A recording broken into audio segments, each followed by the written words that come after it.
할렐루야 샬롬 인사하십니다. 할렐루야 샬롬 샬롬 샬롬 샬롬 샬롬. 하나님 사랑합니다. 여러분 주 안에서 사랑합니다. 네, 귀한 아침 하나님이 주셨습니다. 사무엘하 6장 1절에서 15절. 네, 하나님의 교회가 이제 다윗성으로 옮겨지는 말씀을 저희들 같이 이 아침 묵상하십니다. 잠깐 기도하십니다. 하나님 감사합니다. 다윗처럼 나의 모든 것을 다 드려서 무엇보다도 세상의 그 무엇보다도 하나님의 백성 되기를 원합니다. 하나님의 자녀 되기를 원합니다. 주님의 신부 되기를 원합니다. 오늘 하루도 주님 지켜주시고 주님의 은혜 가운데 감사와 기쁨으로 살아가는 주님의 귀한 보석들 되게 하여 주옵소서. 감사드리옵고 예수 그리스도 이름으로 감사하며 기도드렸습니다. 아멘. 우리 15절까지의 말씀 한번 쭉 묵상하십니다.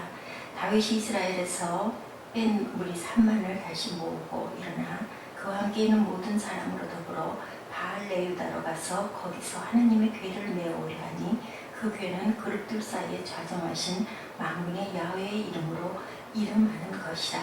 저희 하나님의 궤를 세술에 싣고 산에 있는 아비나답의 집에서 나오는데 아비나답의 아들 우사와 아효가 그 세수레를 모니라. 저희가 산에 있는 아비나답의 집에서 하나님의 궤를 싣고 나올 때 아효는 궤 앞에서 행하고 다윗과 이스라엘 온 족속이 잣나무로 만든 여러 가지 악기와 수금과 비파와 소고와 양금과 재금으로 여호와 앞에서 주악하더라. 저희가 나온의 타작마삭에 이르러서는 소들이 띠므로 우사가 손을 들어 하나님의 궤를 붙들었더니 여호와 하나님이 우사의 잘못함을 인하여 진노하사 저를 그곳에서 치시니 저가 거기 하나님의 궤 곁에서 죽으니라. 여호와께서 우사를 충돌하심으로 다윗이 분하여 그곳을 베레스 우사라 칭하니 그 이름이 오늘까지 이름이라. 다윗이 그날의 여호와를 두려워하여 가로되 여호와의 궤가 어찌 내게로 오리려 하고 여호와의 궤를 옮겨 다윗성 자기에게로 메어가기를 즐겨하지 아니하고 치우쳐 가드 사람 오베데돔의 집으로 메어간지라. 야훼 궤가 가드 사람 오베데돔의 집에 석 달을 있었는데 야훼께서 오베데돔과 그 온 집에 복을 주시니라. 혹이 다윗 왕에게 고하여 가로되 여호와께서 하나님의 궤를 인하여 오베데돔의 집과 그 모든 소유에 복을 주었다 한지라. 다윗이 가서 하나님의 궤를 기쁨으로 메고 오베데돔의 집에서 다윗성으로 올라갈새 여호와의 궤를 맨 사람들이 6걸음을 행하며 다윗이 소와 살찐 것으로 제사를 드리고 여호와 앞에서 힘을 다하여 춤을 추는데 때에 배 에봇을 입었더라. 다윗과 온 이스라엘 족속이 즐거이 부르며 나팔을 불고 야훼 궤를 메워 오니라. 여호와의 궤가 다윗성으로 들어올 때 사울의 딸 미갈이 창으로 내다보다가 다윗 왕이 여호와 앞에서 뛰놀며 춤추는 것을 보고 심중에 저를 업신여기니라. 네, 심중에 저를 업신여기니라. 예, 다윗과 온 이스라엘 족속이 즐거이 부르며 나팔을 불고 여호와의 궤를 메어 오니라까지의 말씀, 네, 15절까지의 말씀을 가지고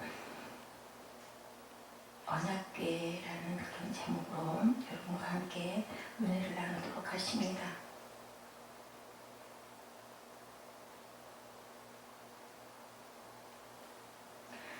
다윗은 하나님을 참 사랑하는 그러한 하나님의 아주 귀한 하나님의 마음에 합한 자다라고 이렇게 하나님이 말씀하실 정도로 그렇게 하나님을 사랑했던 그러한 사람이죠. 그러다 보니까 이제 궤를 나의 쉬운 소음으로 꼭 하나님을 모셔오고 싶다라는 그러한 소망이 아주 불릴 듯 합니다. 예, 다윗이 이스라엘에서 뽑은 무리 3만 명을 모아서 일어나 자기와 함께 모든 사람과 더불어 바알레유다로 가서 거기서 하나님의 궤를 메어오려 하니 그 궤는 그룹들 사이에 좌정하신 만군의 야훼라 이름으로 불리는 것이었다라고 합니다. 그들이 하나님의 궤를 세수레에 싣고 산에 있는 아비나답의 집에서 하는데 아비나답의 아들 우사와 아효가 아비나답의 집에 20년 동안 모시고 있던 이제 언약궤를 다윗성으로 옮겨오려고 하는 아주 대역사를 각오했어요. 근데 거기 아비나답의 아들 우사와 아효가 새 수레를 몰고 가다가 어떤 일이 일어났어요. 산에 있는 집에서 하나님의 교회를 싣고 나올 때 교회 앞에 한 아들은 가고 다윗과 이스라엘 온 족속은 못으로 잣나무로 만든 여러 가지 악기와 수금과 비파 소고와 양금을 가지고 이제 막 연주를 하면서 가는데 무슨 일이 일어났습니까? 기우뚱하고 그 괴가 움직입니다. 그러니까 누가 우사가 놀래가지고 그 괴를 붙들었더니 소가 뛰어서 타작마당에 이르러서 소들이 뛰어서 우사가 손으로도 하나님의 괴를 붙들었더니 야훼 하나님이 우사의 잘못함으로 말미암아 진노하사 우사가 거기서 그냥 죽어버리는 무서운 일이 저희들도 그런 얘기를 했어요. 아니 당연히 그 귀한 언약궤가 움직이니까 그게 떨어질까 봐서 잡을 수 있잖아. 일반적으로 그렇게 생각을 할 수가 있는데 그런 일로 인해서 어떻게 그 우사를 무슨 죄가 있다고 죽게 하실까. 그런데 사실은 제사장도 그 언약궤를 손으로 만져서는 안 되고 원래는 그 언약궤를 사람이 메어야 되는데 여기서 잘못된 게 소에다가 그것을 언약궤를 씌웠던 부분이 잘못된 부분이죠. 그래서 하나님께서 야훼께서 노하셔서 우사를 죽게 했어요. 그래서 다윗이 그곳 이름을 베레스 우사라 부르니 오늘까지 그 이름이 이뤘고 그날의 야훼를 두려워하고 겁이 나서 어떻게 우리 성으로 야훼를 모셔올 수가 있겠는가. 그리고 이제는 그 언약궤를 오베데돔의 집으로 메어 갔어요. 그걸 걱정이 돼가지고 메어 갔더니 오베데돔의 집에 석 달을 놔뒀는데 오베데돔의 집이 복을 받은 것을 봅니다. 그러다 보니까 또다시 사모함이 생깁니다. 다시 메어 와야 되겠다. 이렇게 생각을 하고 기쁨으로 메고 오베데돔의 집에서 다윗성으로 올라가는데 야훼 궤를 맨 사람들이 이제는 메고 가죠. 6걸음을 가매 다윗이 소와 살친 송아지로 제사를 드리고 하나님 앞에서 힘을 다하여 춤을 추는데 다윗이 배 오벳을 입었어요. 에봇을 입었는데 에봇 입은 것이 이제 흘러내림으로 인하여 미갈이 그것을 보기 좋아하지 않습니다.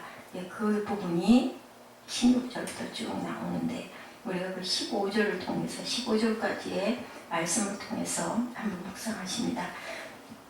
우리가 믿음 생활할 때 정말 조심해야 될 것이 있죠. 믿음을 귀하게 여겨야 된다는 겁니다.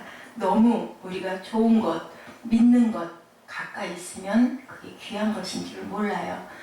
부모님이 항상 자녀에게 잘해줬는데 부모님이 귀한 것을 모르죠. 돌아가시고 나면 그 부모님이 그렇게 그립고 제가 못해드렸던 것들이 마음에 아파서 평생을 그 어머니를 아버지를 그리워하는 경우가 있습니다.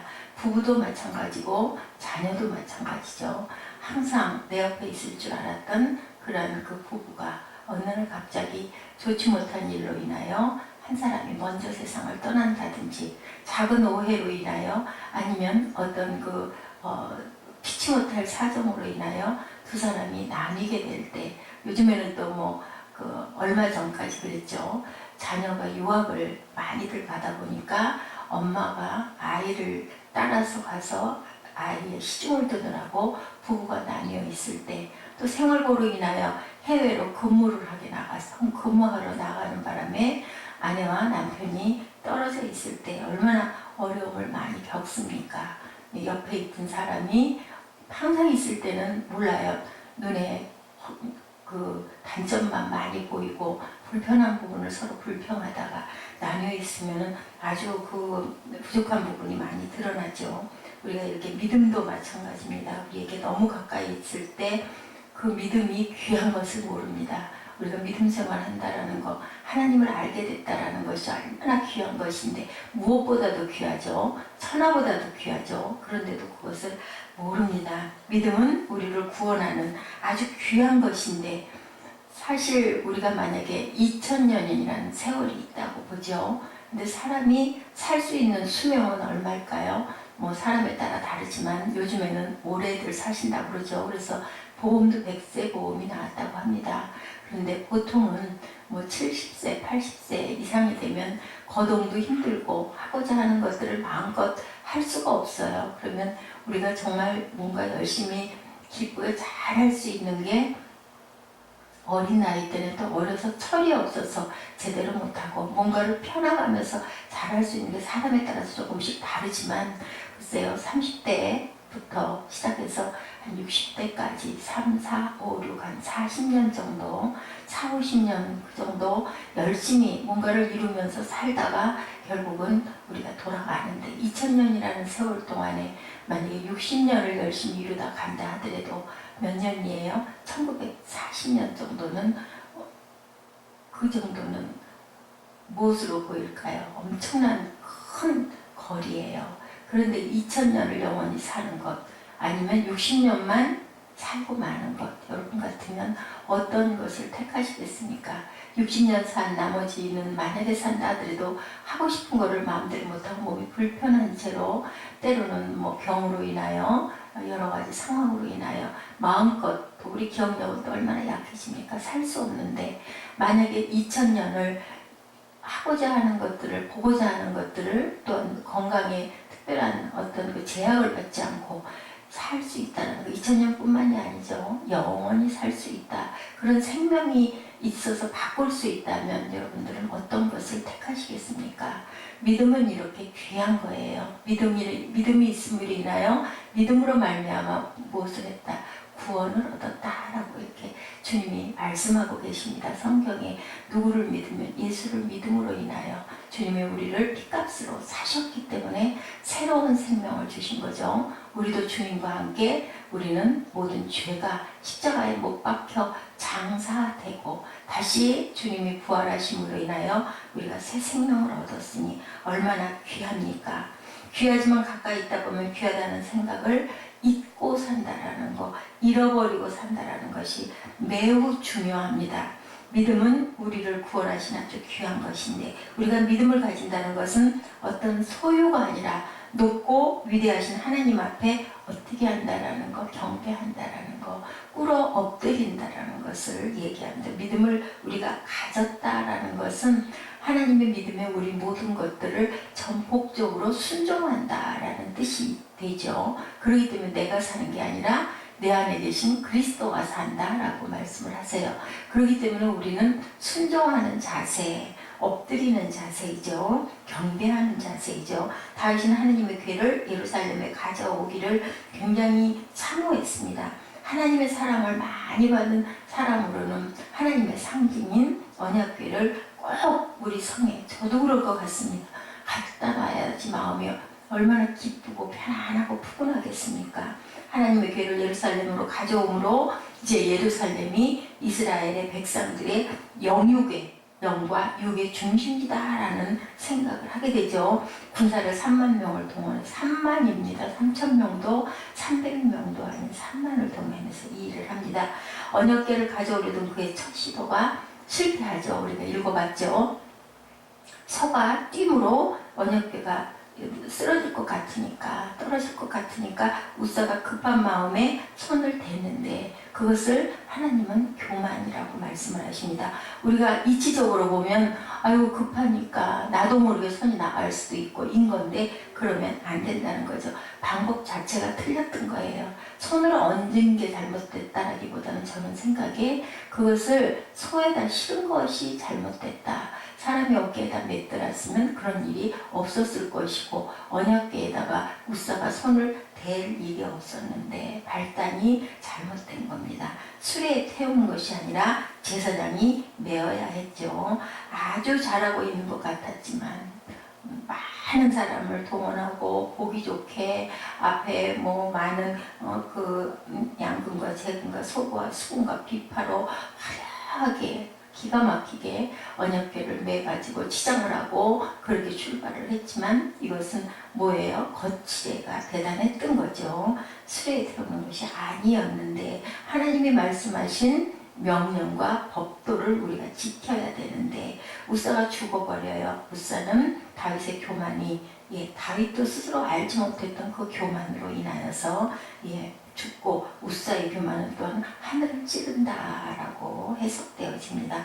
오랫동안 언약궤를 지켜온 사람이다 보니까 다윗이 언약궤를 옮긴다고 말했을 때 내가 보관했는데 이거는 내가 모셨는데 우리도 그럴 수 있습니다. 내가가 일어날 수 있어.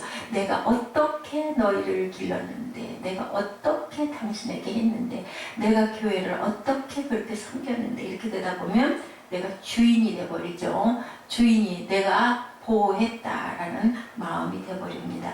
섬긴 게 아니라, 모신 게 아니라 내가 주인이 돼서 내가 이걸 잘 돌봤잖아, 이런 마음이 들다 보니까 어느 면으로는 내 거야, 또한 내가 이러니까 내가 당연히 이럴 수 있지, 이런 마음이었을 것 같습니다.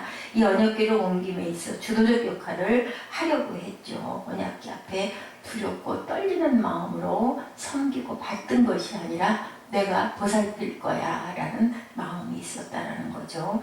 모신다라는 것은 소유가 아니죠. 우리가 만약에 부모님을 모신다라고 한다면은 거기 그냥 그대로 계셔요. 드리는 것이나 잘 드시고 가만히 계세요. 그게 아니라 정말 부모님이 원하시는 것을 해드리면서 모신다라는 것은 이렇게 거느리는 그런 게 아닙니다. 그냥 내가 보호해야지, 그런 단계가 아니죠. 언약궤를 섬기는 사람이 아니라 돌보는 사람이 되어버렸습니다.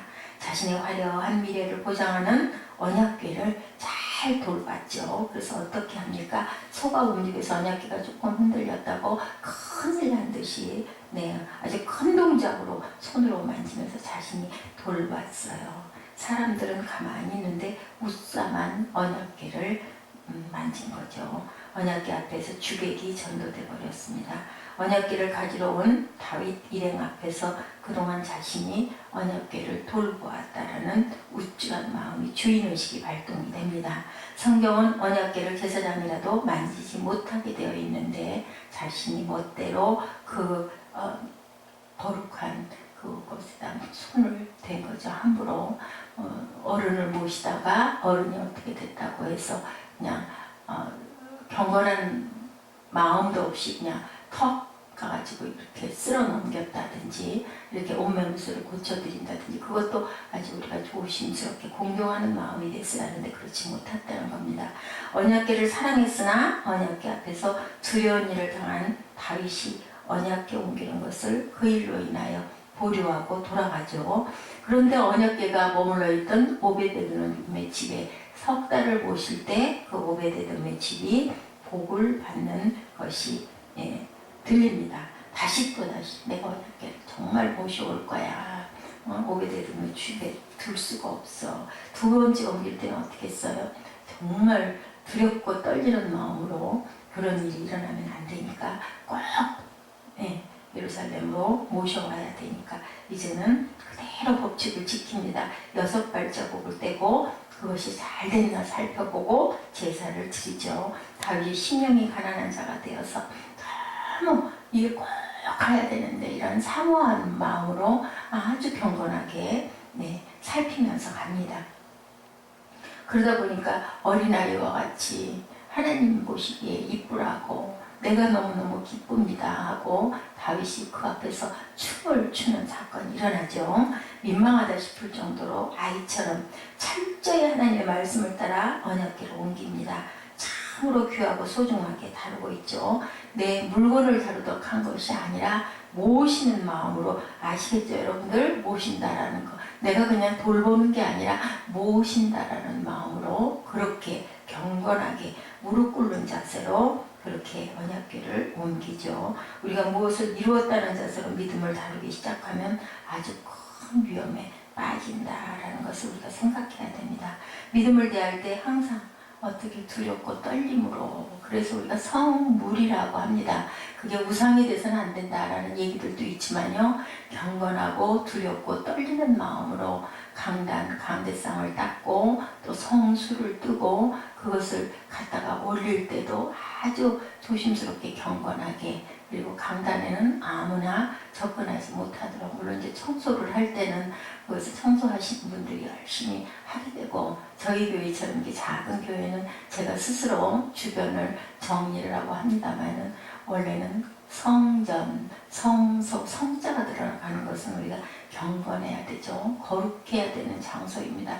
그렇다고 해서 앉는 거 하나를 그냥 어떻게 할 줄은 몰라 쩔쩔매라는 건 아니죠. 아니지만 항상 단정한 마음으로 단정한 자세로 너무 언성을 우리가 기도할 때는 통성으로 기도할 때는 하나님께 부르짖는 거니까 큰 소리로 기도할 수도 있습니다. 때에 따라서는. 그렇지만 고성을 지른다든지 누구와 다툰다든지 너무 소란을 떤다든지 그래서는 안 되는 거죠. 이렇게 다른 사람의 믿음을 다룰 때도 다른 사람이 믿음 생활을 하는데도 우리가 방해가 되는 그런 행동을 해서는 안 됩니다. 언약궤를 옮기는 1차 시도 때 다윗의 실패와 우사의 죽음으로 인하여서 아주 중요한 교훈을 우리가 배워야 한다. 하나님은 언약궤를 화려하게 옮기던 다윗과 우사의 등을 이렇게 경계하셨습니다. 그 일행이 화려하다고 그 일에 지금까지 공로가 있다고 언약궤를 자신의 마음대로 소유물처럼 그렇게 다루어서는 옮길 수는 없는 것이다. 우사의 일로 다윗이 일단은 포기했지만 언약궤는 여전히 권능을 발휘해서 오베데돔의 집에 복을 내려주시죠. 언약궤는 사람들의 마음대로 또는 그들의 감정에 따라 좌우되는 것이 아니라는 것을 나타내고 있습니다. 언약궤 자체는 믿음을 상징하죠. 믿음은 사람들의 제멋대로 행동에 의해 좌지우지되는 게 아니라 하나님의 법칙에 따라서 하나님의 율례를 우리가 기뻐하고 배움에 따라 하나님께서는 우리의 마음의 중심을 보시고 복을 내려준다는 것이죠. 믿음은 우리의 방식 안에 움직이는 게 아니고 하나님의 방식 안에서 움직인다. 우리가 누군가를 귀하게 여기면 그분이 하시는 말씀 한마디도 우리가 잊지 않으려고 하죠. 하나님의 말씀이 귀하기 때문에 살아계신 하나님의 말씀이기 때문에 우리가 성경을 귀하게 항상 가까이 묵상하게 됩니다. 말씀대로 따라 살려고 노력을 합니다. 믿음을 우리의 방식대로 움직이려 하는 일이 얼마나 큰 죄이며 어리석은가를 우사의 죽음으로 통하여 하나님의 법칙대로 하지 않은 언약궤의 옮김을 통해서 우리가 깊이 깨달아 알아야 됩니다. 우리는 믿음 위에 있지 않고요. 믿음 아래에 있어야 되죠. 항상 꿇어 엎드리는 자세로 그렇게 믿음을 받들어 모시는 그런 마음의 심정이 되어야 된다. 믿음 앞에 철저히 낮아져야 된다. 믿음을 수단으로 삼아서는 안 된다. 내가 믿을 거야. 믿어서 천국 갈 거야. 그게 아니라 우리의 목적이 되어야 되며 전부가 되어야 된다. 내가 그 자체가 되어야 된다는 거죠. 믿음 자체, 믿음 덩어리가 되어야 된다. 믿음화해야 된다. 누구를 주님을 닮는 형상이 우리가 안 바퀴 다 하나님의 형상대로 지어졌기 때문에 그렇게 일체가 되는 그런 저와 여러분 되시기를 주님의 이름으로 축복합니다. 기도하십니다. 하나님 감사합니다. 저희들이 믿음의 실체 자체가 되게 하여 주옵소서. 두렵고 떨림으로 주님 앞에 꿇어앉는 경건의 모습으로 살아가는 저희들 되게 하여 주옵시고 주님의 형상을 본받아 내 안에 주님이 계심으로 내 모습 또한 주님의 모습으로 변화될 수 있는 새 사람을 입는 저희 모두가 되게 하여 주옵시고 아버지 믿음이 도구가 되지 않게 하여 주시고 믿음이 목적이 되는 저희의 삶이 되도록 축복하여 주옵소서. 아버지 이 아침 주님께 깊이 묵상하고 주님의 말씀을 저희들 또 한 번 묵상하는 그러한 귀한 아침 새벽 시간 될 수 있도록 축복하시고 오늘 하루 가운데 하나님이 주인이 되셔서 저희들을 이끄시고 인도하여 주옵소서. 성령께서 함께 하심에 감사드리옵고 예수 그리스도 이름으로 감사하며 기도드렸습니다. 아멘. 하늘에 계신 우리 아버지시여 이름이 거룩히 여김을 받으시오며 나라의 임하옵시며 뜻이 하늘에서 이룬 것 같이 땅에서도 이루어지이다. 오늘 우리에게 일용할 양식을 주옵시고 우리가 우리에게 죄 지은 자를 사하여 준 것 같이 우리의 죄를 사하여 주옵시고 우리를 시험에 들게 하지 마옵시며 다만 악에서 구하옵소서. 나라와 권세와 영광이 아버지께 영원히 있사옵나이다. 아멘. 할렐루야. 하나님 감사합니다.